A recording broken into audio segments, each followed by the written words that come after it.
Tonight, Donald Trump guilty, the first US president to become a convicted criminal. Calls for a Queensland mayor to stand down as he admits to misleading voters in a bombshell interview. Passenger panic, a Jetstar plane skids off the runway. Exclusive details, $500 million to be spent on Queensland kids. The hunt for a Maserati driving banana thief. Seniors reporter Bruce Page investigates the big financial rewards of paying with cash. Plus, a runaway pup's incredible 32-day journey across the southeast.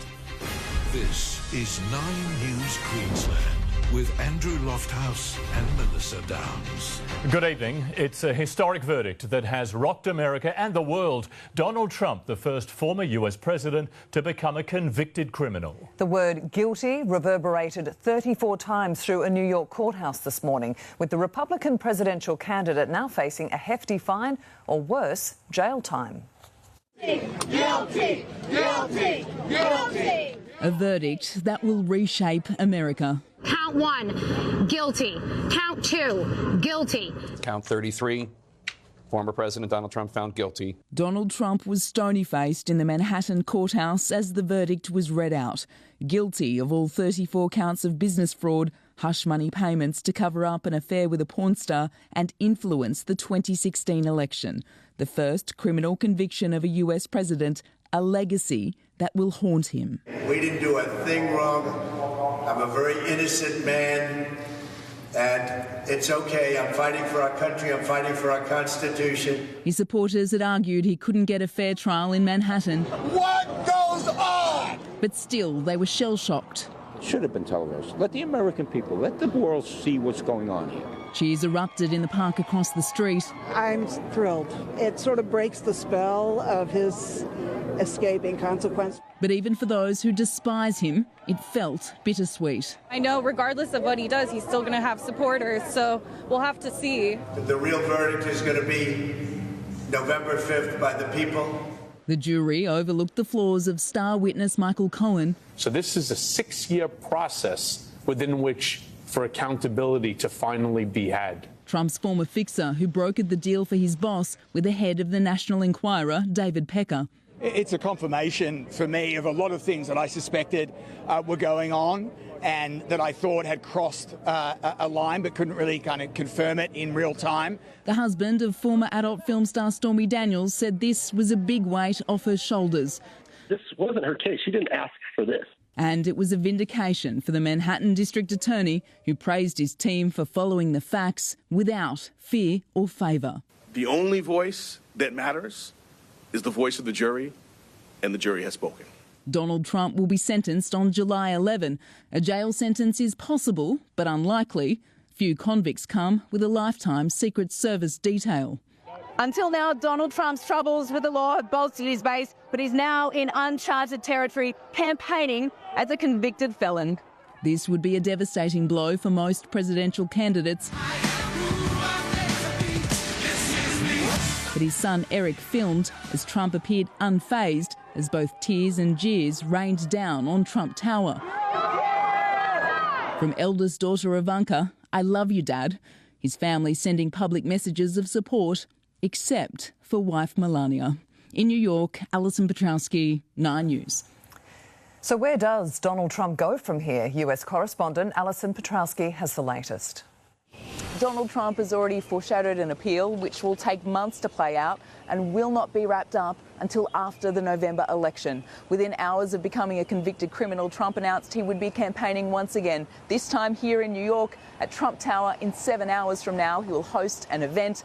It's 6 months until the US election, and he has no time to waste. Donald Trump's fate is now in the judge's hands, but he's already using the headlines to supercharge his 2024 presidential bid. Donald Trump is preparing for a fight. This is long from over. Thank you very much. Within minutes of the conviction, his website's front page became a fundraising platform and it crashed. He claimed to be a political prisoner, the victim of a witch hunt, and his lawyer is crying foul. Did your client get a fair trial? I mean, no. I don't think so. Tonight, that client returned to his tower from a campaign fundraiser. The race to the White House now has a convicted felon. And days after Judge Juan Merchan sentences Donald John Trump, the Republican Party will formally declare him their pick for the White House. He also faces 3 other criminal trials. It's unlikely any will get underway before Election Day in November. And if Donald Trump wins, he could pardon himself from 2 federal cases. But he cannot pardon a state charge or conviction, including today's. Polls indicate this will be an incredibly tight presidential race. Just a handful of states will be key. The question remains how much today's historic event will move the needle in the minds of voters. The conviction will likely be used by both campaigns to try and sway those who'll be deciding America's commander-in-chief.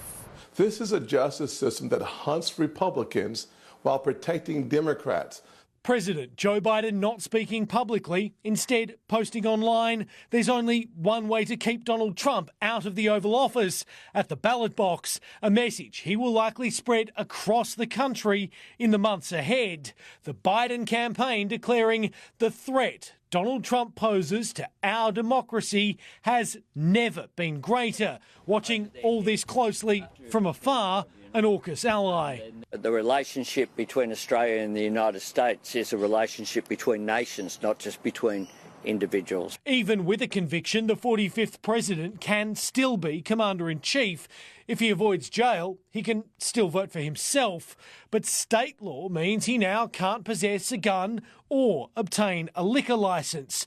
Tonight, America has a new page in its history books. And at Donald Trump's Florida home, they're flying the flag for a convicted criminal. In the United States, Jonathan Kersley, 9 News. To breaking news now, and there are grave fears for a person pulled from a Toowoomba house fire this afternoon. Straight to Abby Gearan in the newsroom. Abby, it's understood that neighbours tried to fight the blaze.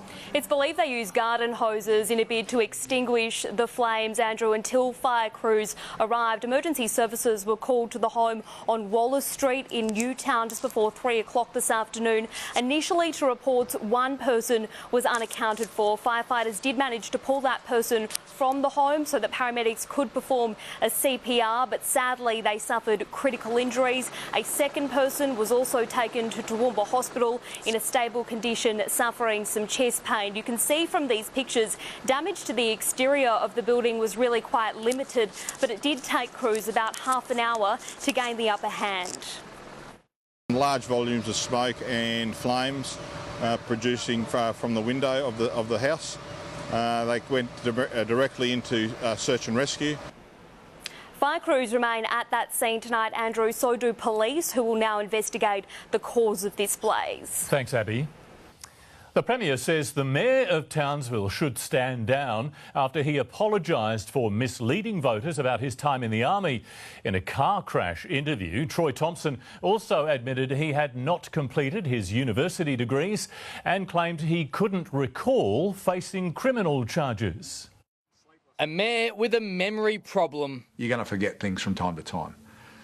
And I actually did. Well, it's clearly not a good look. In fact, it's a lot worse than not a good look. Troy Thompson making staggering admissions on a current affair, unable to recall facing court and being fined $500 for attempted fraud and forgery uttering in 2008. I don't know anything about it, I'll be honest. Also blaming his failing memory for misleading voters about his record in the Army after claiming before the election. I spent 5 years in the military in Perth. So I was in Signals, in Swanbourne, or Karrakatta, Fremantle, and SAS Swanbourne. I firmly believe, up until I received this report, that I'd served 5 years. Records now allegedly show he completed a 2-week recruit course, an Army reservist cooking course in 1991, and that he was not in the SAS. I probably didn't say it right pre-election, but I certainly spent some time with people from SAS. What the Mayor could recall was the reason for deleting 2 university degrees from his LinkedIn profile. Those have now been taken down.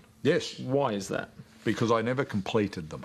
even though he claimed during the election campaign he was a business graduate. The Premier says the Mayor should stand down, with multiple investigations underway, including by the Crime and Corruption Commission. But I think it's in Townsville's best interests for them to have a mayor that hasn't lied to them. Troy Thompson issuing a statement today that I have no intention to step aside as some of the naysayers would like. Townsville's councillors also calling on him to resign, ensuring the controversy is far from over. Are there any more skeletons we should know about now? I hope not, but if there is, I'll own them.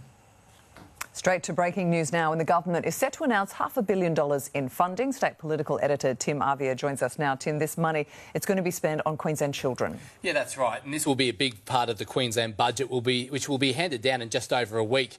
The policy is called Putting Queensland Kids First and is aimed at identifying health problems in children and targeting intergenerational poverty.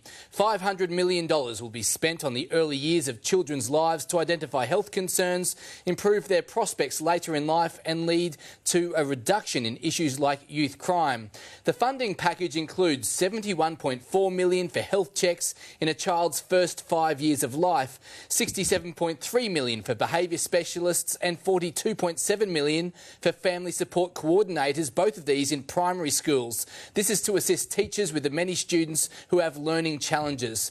There's also $26.2 million for extending free kindy to 30 hours a week in Indigenous communities, $18.4 million for supporting healthier pregnancies and $9.9 million for hearing screenings to identify when children have hearing problems early in life. There'll also be funding for mental health and housing support services. Andrew, Melissa, this announcement will be made in the coming days and hopefully the much needed funding will be targeted at the areas that need it. Yeah, indeed. Tim, thank you. Well, heavy fog wreaked havoc across parts of the southeast this morning, blanketing roads and airport runways. Let's go live to Luke Bradnam now. Luke, a number of flights were impacted. That's right, Lofty. All up 11 flights diverted from Brisbane Airport today. If you look at these shots, it's not hard to work out why. Those flights diverted to down here on the Gold Coast, up to the Sunshine Coast, as far away as Cairns and Sydney. This fog impacting areas from Moreton Bay right through to the western suburbs. Visibility got as low as 50 metres in some areas around the city this morning, and that forced the Bureau to issue a warning for hazardous driving conditions around the city as well. So not just airline travellers, but also a very slow trek into work this morning for motorists. Tomorrow we could be in for a repeat performance with more fog forecast, but only for the western suburbs. And Melissa, some heavy showers potentially in the forecast as well. I'll have all those details coming up a little later. We'll see you then. Thanks, Luke. A Gold Coast school principal has reached out to parents about a disturbing social media post that ranked female students. Jessica Warboys is live for us. Jess, her response has some fired up. It certainly has, Melissa. The letter sent to parents barely acknowledges the victims. The mother of one of the girls caught up in the disturbing incident has labelled it as extremely disappointing. Now, in the letter from Foxwell State Secondary College principal Melanie Harth, parents were told the negative views being shared by the media do not reflect the reality of the school, that it's believed the post did not originate from within the school, and that the guidance officer and other support is available to those who require it. Now, all of this stems from an Instagram story which labelled the female students at the school in an absolutely disgusting way. 9 News broke the story yesterday after one of the mothers spoke out. Here's what she said at the time and what the Premier said today. I was worried for her because she does suffer with anxiety and depression, and you know, what impact this could have on her. It goes again to the scourge of social media and the impact that that's having on young people in our state. Andrew, it's still unclear who is behind the post, but police are still investigating and anyone with information is being urged to contact the school. Thanks, Jessica. Police are investigating the death of a 2-year-old boy. Emergency services attending a Richlands home this morning, locating the child who was pronounced dead at the scene. Officers spending most of the day inspecting the property and speaking to adults at the home. Tonight they're still investigating how this tragedy unfolded. Bruce Lurman has lodged an appeal against his crushing defamation defeat by Network 10 and host Lisa Wilkinson. In April, the federal court found that on the balance of probabilities, the former Liberal staffer raped Brittany Higgins at Parliament House in 2019. Lurman filed the paperwork at the 11th hour. The deadline to do so was today. He intends to represent himself. Arrested at the airport. This is the moment police pounce on a 55-year-old man wanted over multiple serious domestic violence offences on the Gold Coast between 2016 and 17. The 55-year-old was living in the Philippines when he was detained by local police and deported back to Australia earlier this month, arrested on arrival in Brisbane. He's since been charged with 67 domestic violence-related offences and is due to face court next month. New Zealand's Prime Minister has slammed the Albanese government for changing a controversial immigration ruling that's led to violent criminals being allowed to stay in Australia. The independent body responsible for overturning visa cancellations today revealed more than 180 have been reinstated since the direction was made. Long-standing friends across the ditch. But tonight, Trans-Tasman tensions are flaring as a deportation deal is thrown out. We regret the decision that Australia has made. So we have a good relationship. We had a good chat yesterday. Australia makes our decisions in our national interest. That decision to rewrite a ministerial direction which had allowed dozens of foreign criminals to stay in the country. The ruling, originally brought in to appease New Zealand's concerns about taking back Kiwi citizens who have broken the law but have spent most of their lives in Australia. It's not fair that actually we get deportees coming back to New Zealand that have got very little connection or no connection to this country. That's not right. The Albanese government has bungled this both in terms of the safety of Australians and our diplomatic relations with New Zealand. The direction also leading to people from other nations with serious offences keeping their visas. The federal government blames the Administrative Appeals Tribunal for ultimately reinstating visas that were cancelled by the Commonwealth. Facing questions today, the independent body took responsibility for those decisions but maintained they were based on the direction issued by Immigration Minister Andrew Giles. We seek to hear the evidence, listen to the submissions, make findings of fact, apply the law, apply directions and come to a conclusion. You would be concerned that that person could be gunned down on their return to their own country. Changes promised as soon as possible, but still no confirmation what that will look like. Claudia Radoljak, 9 News.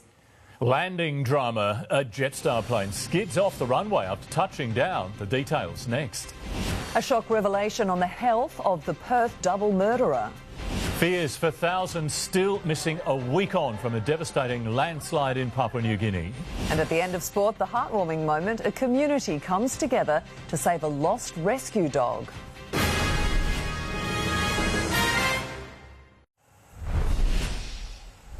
New details have emerged about double murderer Mark Bombara, who killed a woman and her daughter in Perth last week before turning the gun on himself.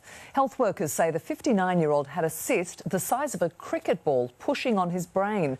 They raised concerns about his aggressive behaviour and had referred him to a neurosurgeon for surgery. They had also pleaded for his driver's licence to be suspended. There's been a scare for passengers on board a Jetstar flight this morning. The plane veered off the runway just as it touched down at Christchurch in New Zealand. A steering issue is now being blamed. A camera rolling as a Jetstar flight touches down in Christchurch. It all appears routine until the aircraft suddenly veers and then skids off the runway and onto grass. Did we just crash? Thankfully, no. But for those on board, it was a scary ride. All of a sudden, we kind of hit the ground and then they stopped. And then I think we skidded on some grass and ended up diagonally on the tarmac. You can hear what appears to be the grinding of the brakes as the flight crew attempts to cut short the landing. It did seem like he was pushing the pedal rather harshly.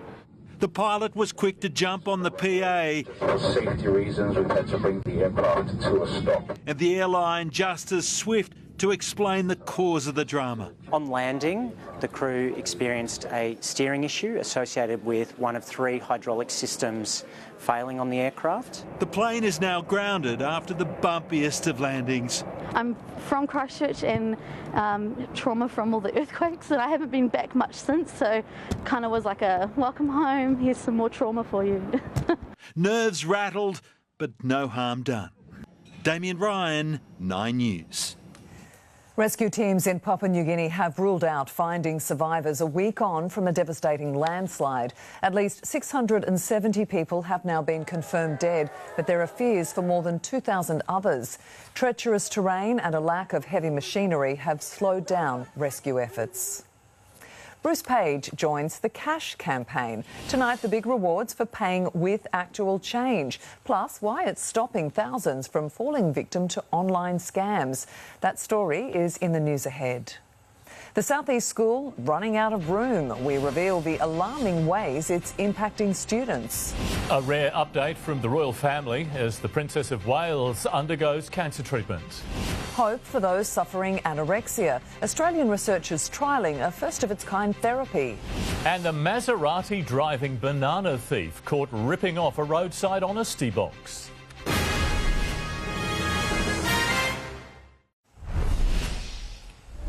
One of the Southeast's biggest schools is running out of room as an enrolment surge sparks campus overcrowding.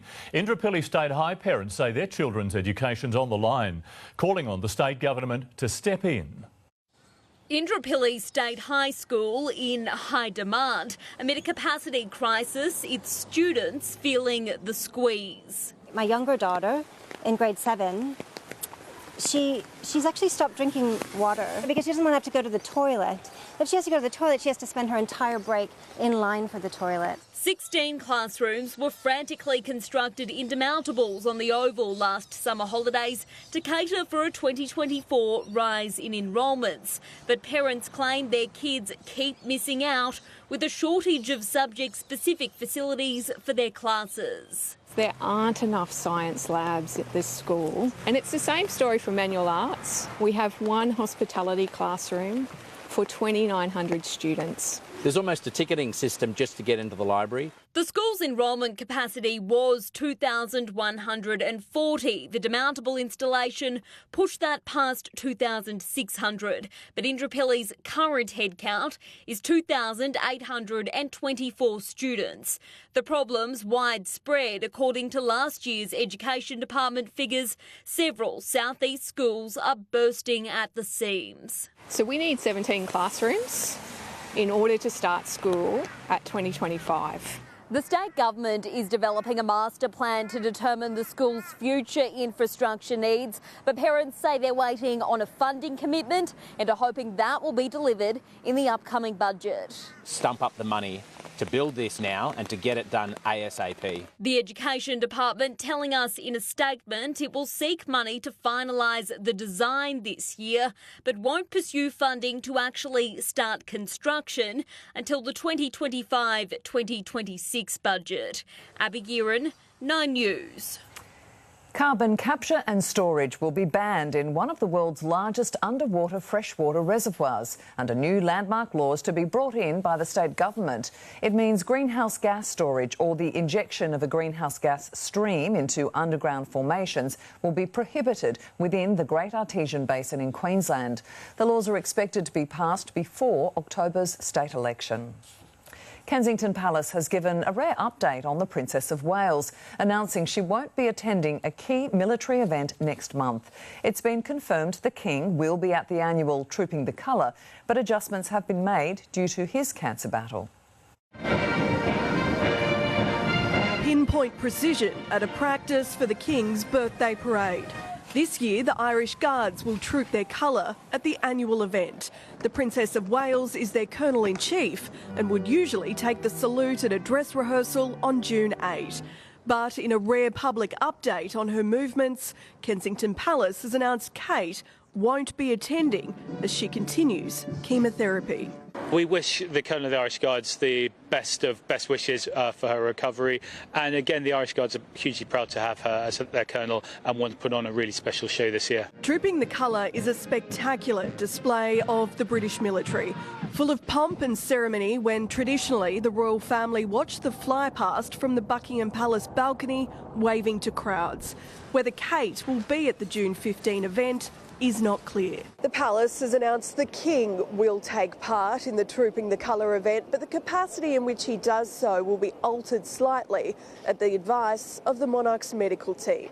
King Charles won't inspect the guards on horseback as he did last year. Instead, he'll do so from a carriage alongside Queen Camilla. The adjustment, a reminder that the King remains on the road to recovery from his own cancer battle. In London, Jessica Millward, 9 News.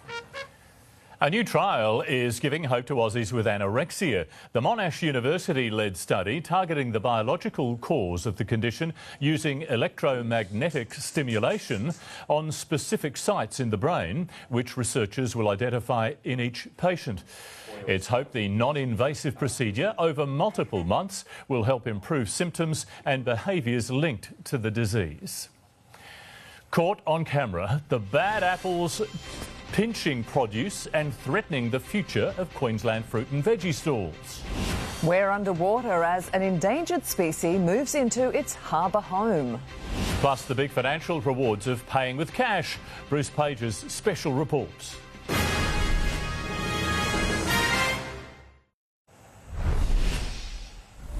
Australian shares snapped a losing streak to end the week as a burrito chain confirmed it's ready to make a stock exchange debut. Here's Stephanie Anderson.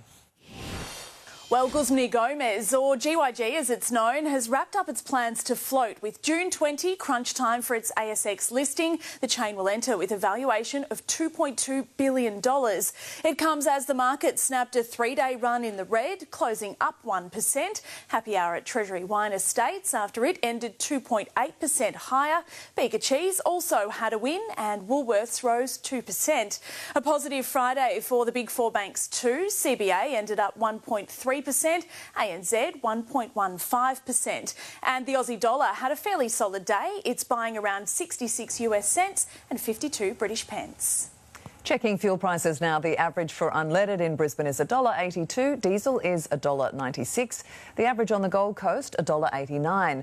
RACQ says fill up now at stations charging $1.78 or less for regular unleaded petrol.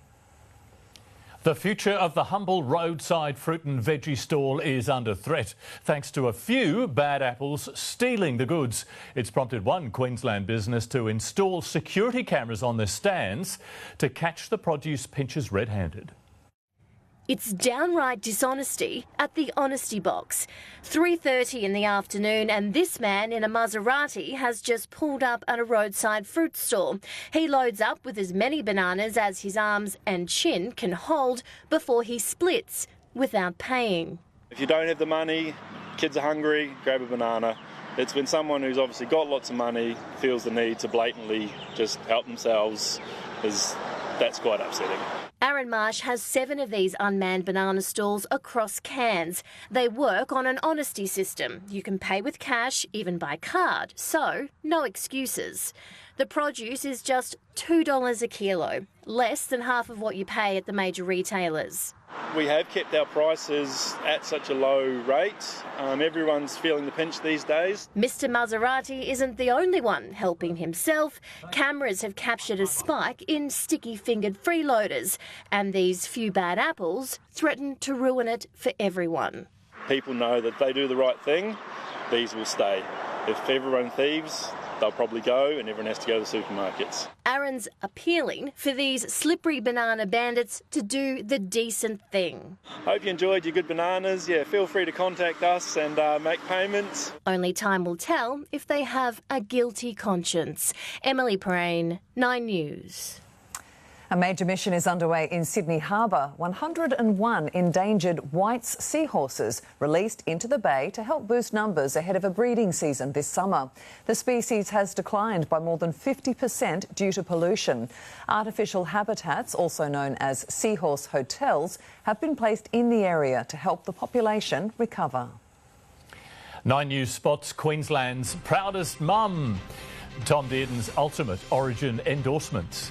At the end of sport, the month-long community mission to save a lost rescue pup. And a warm one today for the final day of autumn. A wet start to winter on the way, though. I'll have all the details of full weather and beaches surf report for you coming up soon.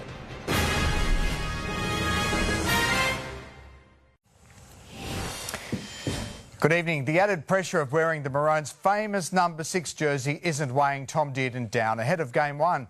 In fact, he's received the ultimate Origin endorsement from a legendary Queensland playmaker who dropped into camp. For a Queensland Origin player, there's no higher honour than receiving the Royal Seal of Approval.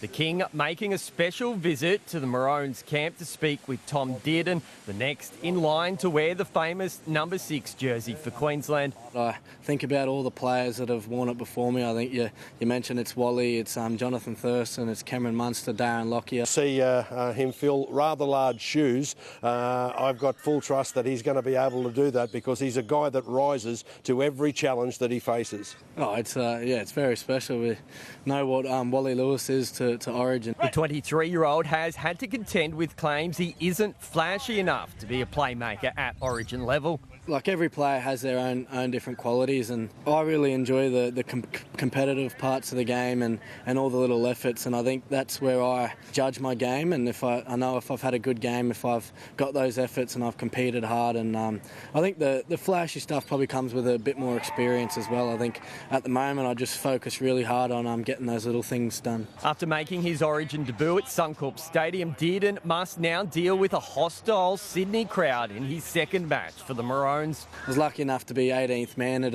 a few games in Sydney, so I know what the atmosphere is down there. It's the complete opposite to what it is at Suncorp. At Sanctuary Cove, Adam Jackson, 9 News.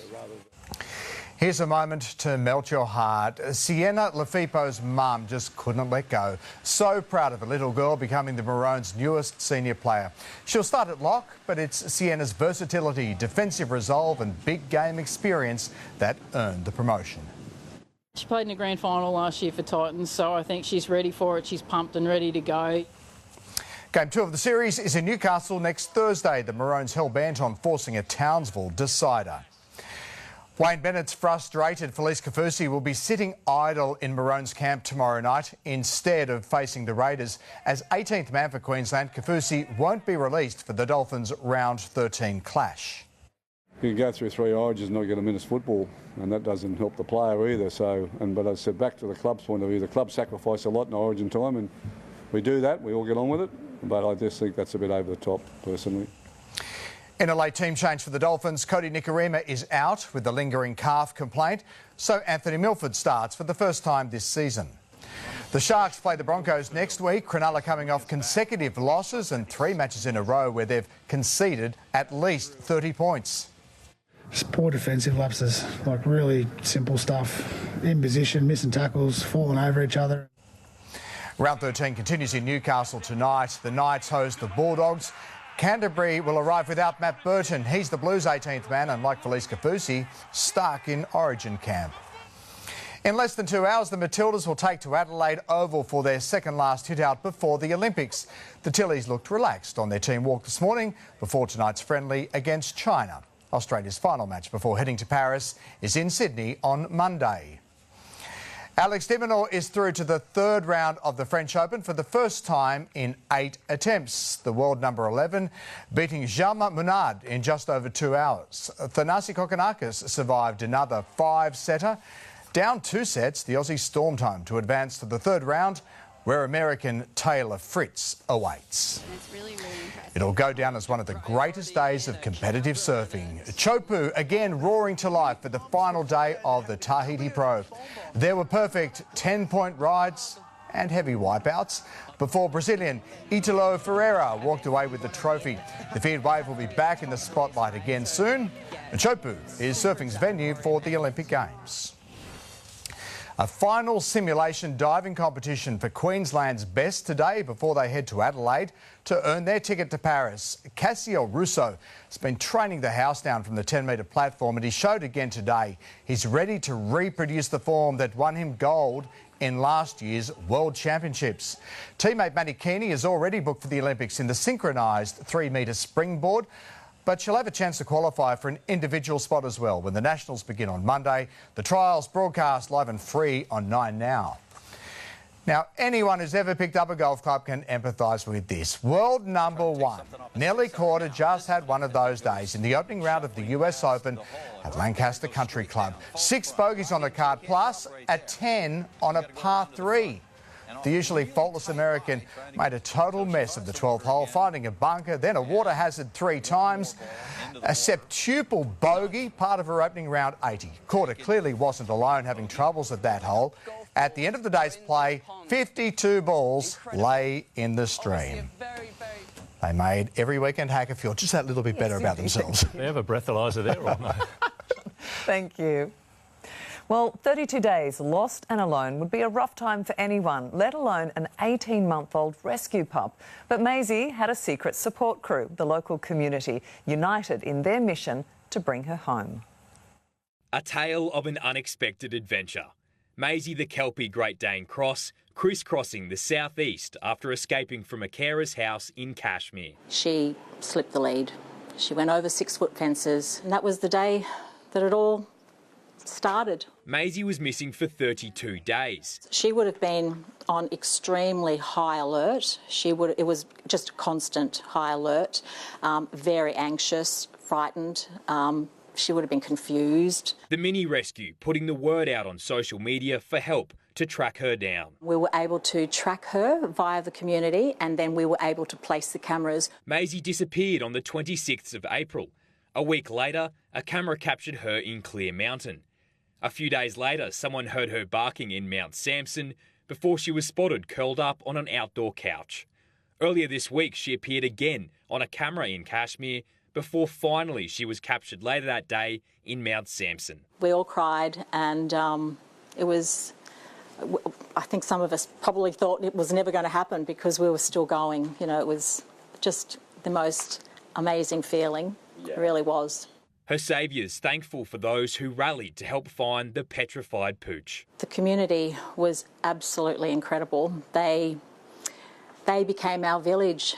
They were the ears, the eyes. Maisie's now recovering from her big ordeal at her rescue home, but carers here say that once she's back on her feet, she'll be back out looking for her forever home. That right person needs to find her, or she needs to find her right person. Pat Heaney, 9 News. Oh, lovely result. Yes. Well, in just 3 minutes, the big financial rewards for paying with cash, how it can help you save and avoid online scams. Bruce Page's special report is just moments away. But firstly, Luke Bradnam back with a check on the weather. Luke, do we have any showers around this evening? Yeah, we do, Lofty. Parts of the Sunshine Coast seeing some moderate to heavy falls right now. Lighter falls towards the northern suburbs of the city, but they are slowly tracking south.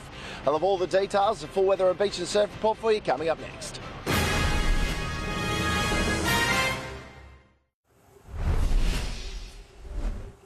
With more businesses banning cash payments, Queensland seniors are fighting for their rights and supporting a new campaign. Seniors reporter Bruce Page explores the benefits of paying with cash, including financial advantages. Jean is a cash crusader, using the currency whenever she can. What do you do when you go to a business that's card only? I walk away. Anne's on board as well. I would always ask to pay cash wherever possible. They're just two of many seniors concerned about cash being removed from circulation. Whilst digital payments have a place, cash is really important, in particular for seniors in Australia. National seniors feeling so passionate about keeping cash alive, they're asking businesses that accept cash to display this new sticker. One of the first on board, fashion designer Kerry Craig's cafe and fashion emporium in the Brisbane Arcade. Kerry's dad, Peter, says it makes sense for customers. They expect to pay cash, to be honest, because they've grown up with cash and that's the way we live, and at my age I do too. According to national seniors, older Queenslanders prefer cash for many reasons, including fear of scams. Many of them are really concerned and they love the security that comes with cash. There's no denying it's quick and easy to tap and go. The downside is that you can lose track of how much you're spending, which is why many seniors like the idea of using cash. Great for budgeting. They know they can live within their means, they can see it, and they can plan much better. I can control exactly my spending.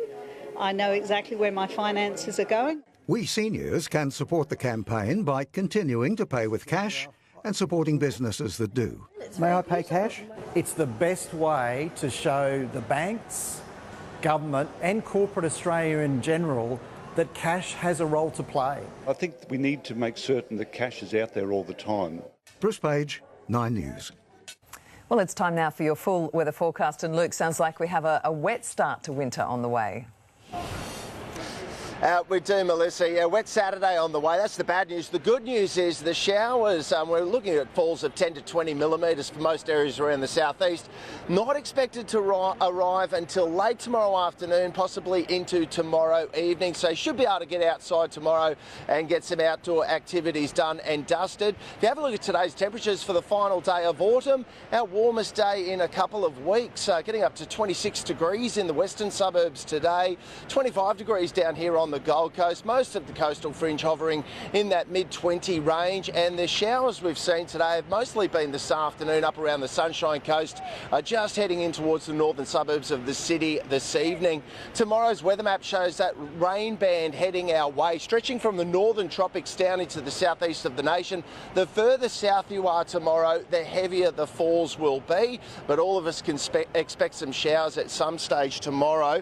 If you're heading interstate this weekend, rain on the way for Sydney, just a possible shower for Melbourne, partly cloudy for Canberra and Adelaide, a late shower or two for Perth, and hot and sunny in the top end for Darwin. Back home, partly cloudy along the North Queensland coastline, but in the west, a possible shower for the Isa as well as Longreach, and further south could see up to 15 millimetres for Roma. Showers developing through the Capricornia coast for both Rocky and Gladstone, and then through the Fraser coast, we're looking at falls up to 10 to 15 millimetres. Here in the southeast, we could again wake to some fog, particularly in the western suburbs. It will clear to a cloudy day though, those showers heading our way from late afternoon. Most areas can expect anywhere from 5 to 20 millimetres, and despite the overcast conditions, still a warm day, and that's courtesy of the northerly winds. They will be quite strong tomorrow, particularly off the Gold Coast. Out on the bay, not a bad day. Seas below a metre, but we've got a strong wind warning for Gold Coast waters though. For the city, a top of 24 and dropping down to 17 tonight with 15 millimetres possible. Looking ahead for Sunday, just a shower or two before it clears in the afternoon. A beautiful Monday on the way. For Ipswich, up to 15 millimetres tomorrow and a cool week next week. Here on the Gold Coast, up to 20 millimetres tomorrow, further 5 millimetres for Sunday. And for the Sunshine Coast, up to 15 millimetres tomorrow, 6 millimetres for Sunday. Let's have a look at the beaches for tomorrow. Pretty lean pickings for the board riders out there today. Lumpy and bumpy, even on the points. This is Burleigh for you this morning. Could almost have had it all to yourself. The open beaches did fire up around mid-morning as those winds dropped off, but tomorrow, not a lot of good news for us. We've obviously got the rain heading our way, but so too are the winds. A strong wind warning, in fact, heading for offshore waters. It means messy conditions on basically all of the beaches across southeast Queensland, although Main Beach at Point Lookout always fires up on a strong northerly. Now for a family day down the beach tomorrow, the only good news is the water temp's quite nice, warmer in than out, up around 22 degrees. Stay between the flags though will be quite dangerous down there tomorrow. And offshore for the boaties, no go tomorrow with that strong wind warning, but there's a few dewies around on the closer reef. Fish the deep charters getting these earlier in the week. Great stuff. There you go, guys. Rain on the way for the first day of winter, but the first week of winter looking sensational with plenty of sunshine from Monday. It certainly does, Luke. Thank you. And that is 9 News Queensland for this evening. Deb Knight is next with a current affair. Thanks for your company from all of us. Good night.